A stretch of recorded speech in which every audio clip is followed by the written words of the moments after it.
हमारे लिए आज की तलावत खरूज की किताब उसके 19वें बाब की 2 से 6 आयत तक।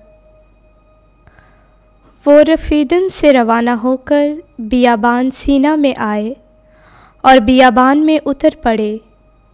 वहाँ इसराइल ने पहाड़ के सामने खैमे लगाए और मूसा खुदा के पास चढ़ा। तो खुदावन ने पहाड़ पर से उसे बुलाया और कहा कि तू याकूब के ख़ानदान से यूँ कहेगा और बनी इसराइल से यूँ बयान करेगा कि तुमने देखा मैंने तुम्हें मिस्रियों से क्या किया और उकाब के परों पर बिठाकर कैसा तुम्हें अपने पास ले आया। अब अगर तुम मेरे हुक्मों की फरमाबरदारी करोगे और मेरे अहद को मानोगे तो सब कौमों में से तुम खासकर मेरे होंगे।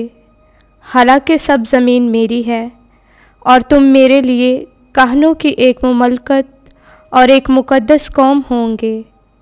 ये वो बातें हैं जो तू बनी इसराइल से कहेगा।